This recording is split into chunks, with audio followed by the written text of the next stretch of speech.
Good evening. This side Rahul Magan here is a Group Chief Executive Officer, Treasury Consulting, and also a venture capitalist.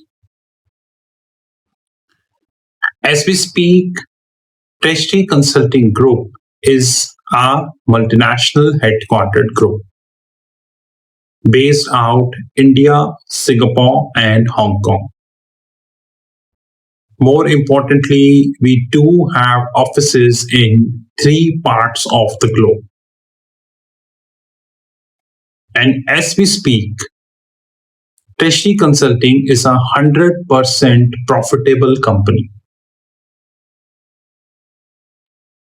And we never claim to be like Paytm, Ola, Uber, Swiggy, Zomato, and all these great unicorns who, by the way, are loss making, extremely dependent on venture capitalist money, but claims themselves to be a unicorn.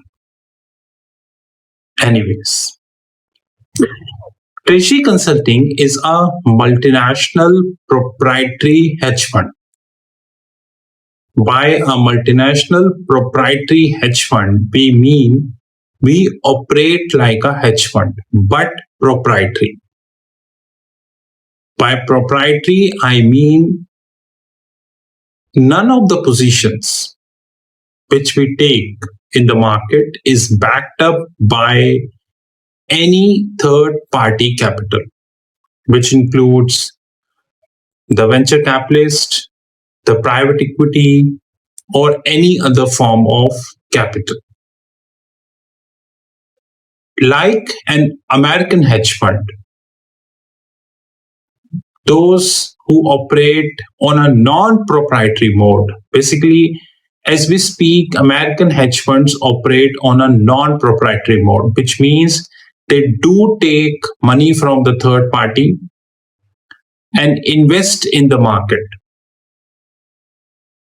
And history is witness that several hundred American hedge funds closed in the last 1 to 2 years. But we hardly bothers. We are a proprietary fund. But yes, like American hedge fund, we take positions in FICC. By FICC, I mean fixed income, currencies, and commodities. And in fixed income, we take positions in US equities, US indices, European equities, European indices, Asian equities, and many more asset classes. And probably in a later stages, in another couple of years, we would be having more Asian equities on the cards. But like I said, our definition of proprietary would continue forever, which means that we never invite any third party capital to invest.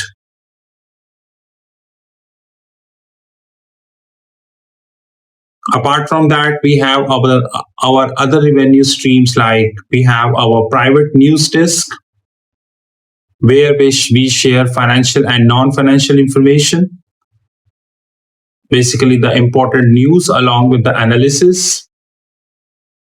We have our learning platforms known as Sheetal Academy. We have our consulting business. We have our family office desk. We have our pension fund desk. We have our private placement programs and many more products, including our OTT over the top. In case you wish to have any information, you can WhatsApp on my personal number, which is +91 9899 242 978. Alternatively, you can WhatsApp at our back office, which is +91 9818 485 155. Today, in this video, I would be covering about a book by Bloomberg Press, which is nothing but the highest stupidity in the financial market. Have a great time ahead.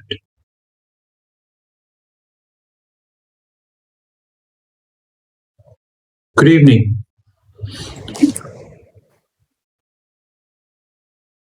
Many of you who personally tracking me are aware that I'm an ex-corporate treasurer and I dealt with many banks of the globe, which includes Bank of America, Royal Bank of Scotland, Citibank, Deutsche Bank, Standard Chartered, UBS, and many. And I have repeated this many times that in 2007, I used to believe, basically, I started my treasury career in 2007. In 2007, I used to believe that the bankers, especially the head of institution, just like head of Bank of America, head of UBS, head of Barclays, I strongly believe that they are nothing but an alien. Alien in the sense like they knew many things. They must be the super intelligent people in the world. But now, with the passage of time, you know what I mean. And I am an avid reader, which means that, and I would like to thank you, Amazon, for helping me in the sense like Amazon is a platform whereby you have millions of books. And whatever book you like, you can order it and it will come at your place. And being a Prime member, we are getting a lot of benefit from Amazon. I personally thank you, Amazon, for creating such a healthy platform for the book readers. One of the books which I bought very recently is this book, which is titled The Fix, which is by the Bloomberg Press. You can refer here. This is by the Bloomberg Press. This is The Fix. And you can see that basically the highlighters which I'm using, you can also see that I'm making notes in the books, just like I'm showing this to you. Everywhere in the book, you can see that I'm making the notes. Wherever you see, I'm making the notes. I never read books for the sake of fun. I read the books for the sake of knowledge. And nowadays, I'm reading the books to check the level of stupidity by the authors. Guys, this book which I'm talking is on the Libor manipulation. Basically, how Libor manipulated and how did the big banks, including interdealer brokers, they made a huge quantum of money. Huge. Unprecedented. Even today, which is after around 16 years of Libor manipulation, I can challenge the so-called Department of Justice, United States, to tell me the exact benefit these big banks got. They got tremendous quantity of the benefit. When I start reading the book, I got to know the stupidity of the authors. I have to say that both the authors, which is Liam Vaughan and Gavin Finch, are completely unaware that how a treasury function in a multinational bank works.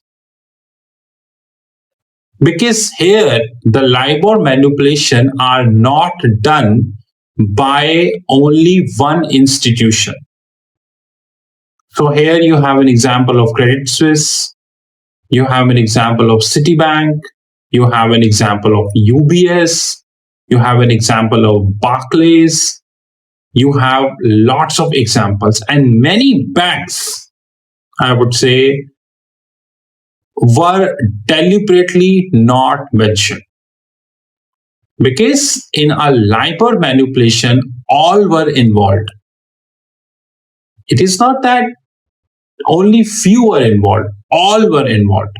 So when you are using a word called inter-dealer broker, it effectively means that everyone is involved. But this book outrightly missed that. More importantly, what this book missed is an exact differentiation between cash trade and future trade. Cash trade is a complete different concept, just like SOFR. Secured overnight financing rate and many other like ESTR, European short-term rate, Euro short-term rate, you have SORA, you have Saron, and many other, they are based on cash market. And this book failed to explain the difference between cash market and future market. You know, guys, let's take an example of Goldman Sachs, which is basically 150-year-old institution. What do you think how the treasury is composed of Goldman Sachs? Can we have 1, 2, 5, 10% who can handle the treasury of Goldman Sachs? The number one investment banker of the globe. Can we have? No, we cannot. We even cannot assume that 1, 2, 3, 5 people can handle the treasury. We cannot assume that. So when we speak about the big banks like Credit Suisse, UBS, Barclays, Citi, and many other, those who find just a penny amount, their treasury composition is completely missed here. How the FICC, which is Fixed Income Currencies and Commodities Desk, operates in big banks like Goldman, JP, Citi, UBS, Barclays, it completely missed here. Not a single chart you will see in the whole book. Not a single chart. How the P&L of a bank is composed. Example today, let's take a simplistic example. Barclays is taking a derivative position with JP Morgan. Example, suppose it is FRA, forward rate agreement between Barclays and JP Morgan. Assume Barclays is on the asset side. Common sense, JP Morgan is on the liability side. Sheer common sense. Now, Barclays, who is on the asset side, they have a separate impact of that FRA in their P&L. It depends on the tenor of the P&L. Generally, tenor of the FRA, maximum it is, 12 into 24. So would be JP Morgan. But would if an interdealer broker is involved in between? But this configuration is completely missed here. Completely missed here. This configuration. How banks, those who manipulated the LIBOR,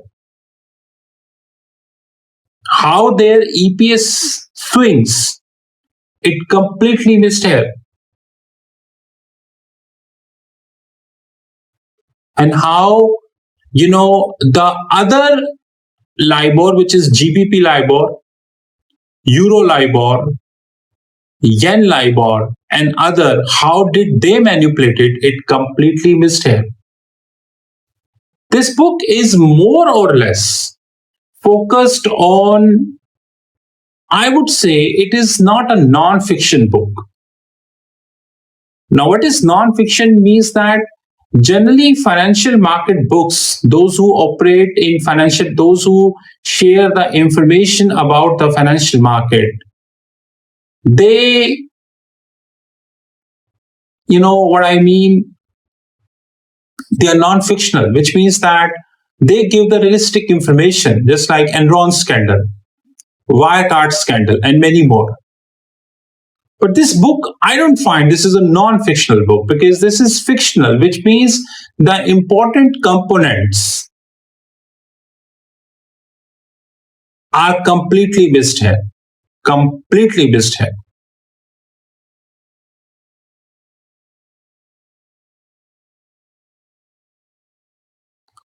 Give me the part second where I would be deliberating more.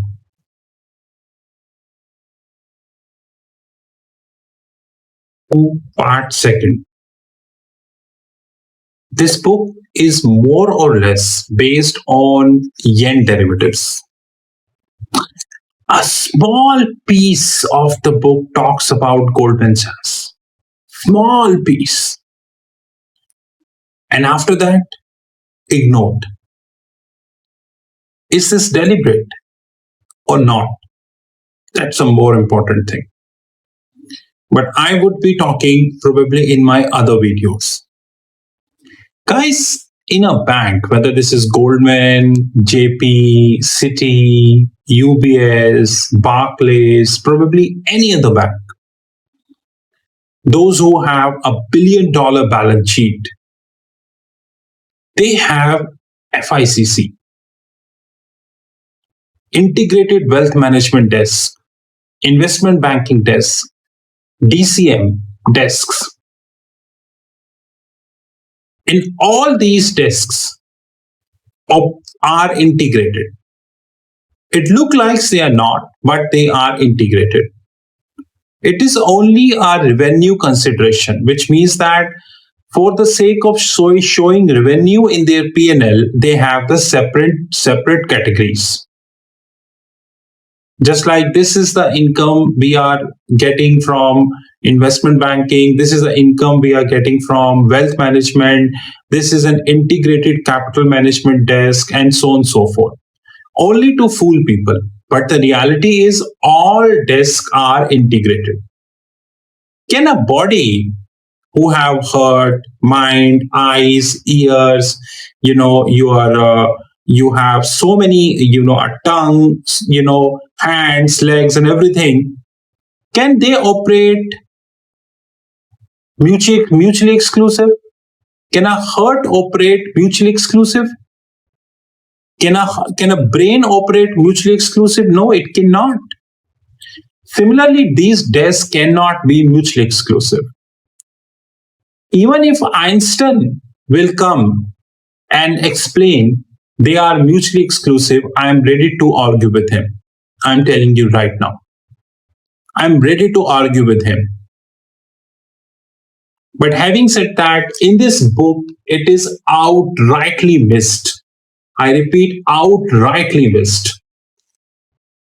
The highest stupidity is that the JPY derivatives, which this book is focused,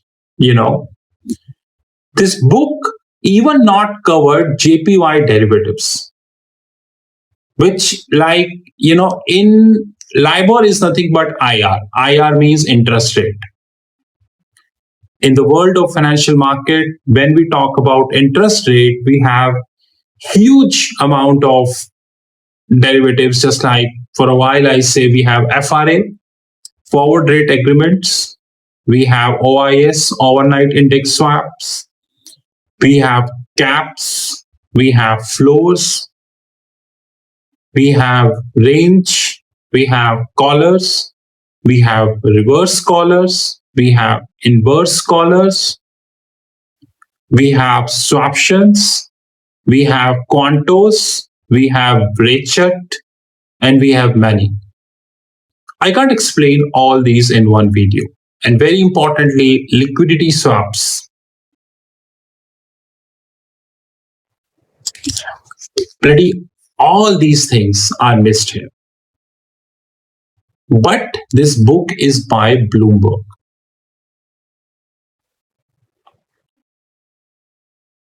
Guys, after quitting my corporate career in 2016 and started my company, followed by a hedge fund, and now, God willing, we have started taking position in the indexes. Now, one thing is very clear to me, and I would continue to raise the voice. And to me, let it be honest, it hardly matters how many views, counts, comments, and all these things I get. Hardly matters. The point is, today we are directionless, completely directionless. And by directionless, I mean we do not know where are we heading. Of course, we have few good books.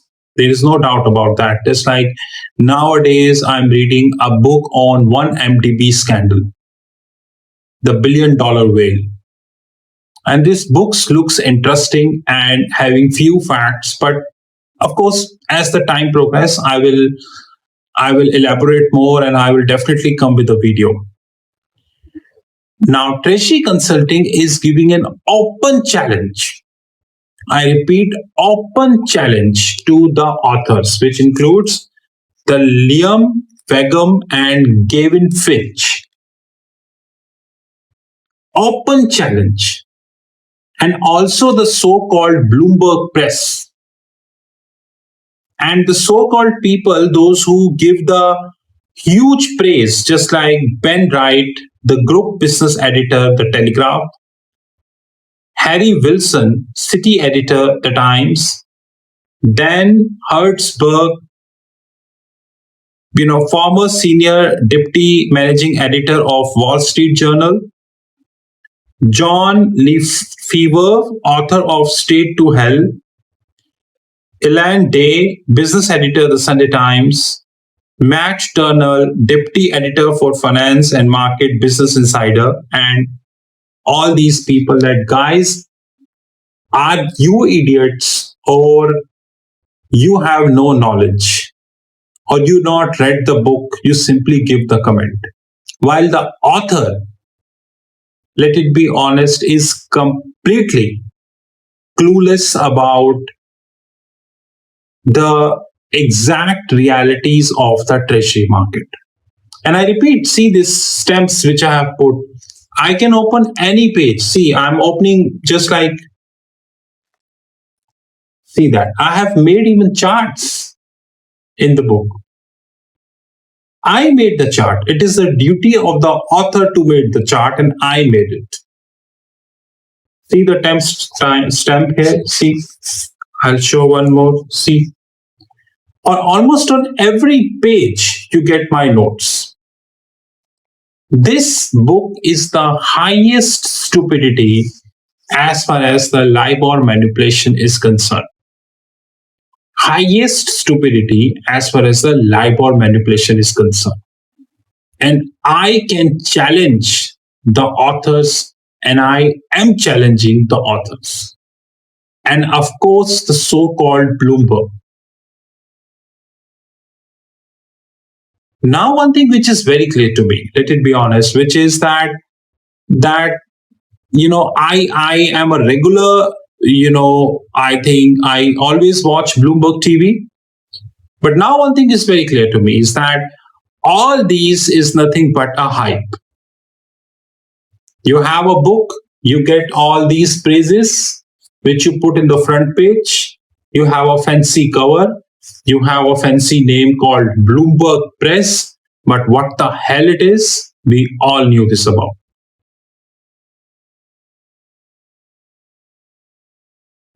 I am giving an open challenge to Bloomberg Press and to the authors.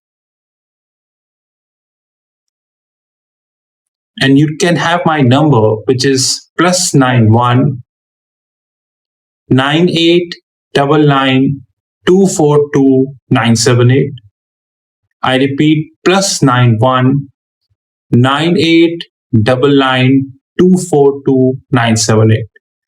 If the authors includes Liam Begum and other, and the Bloomberg Press himself having guts, then I ready to face you anywhere in the world.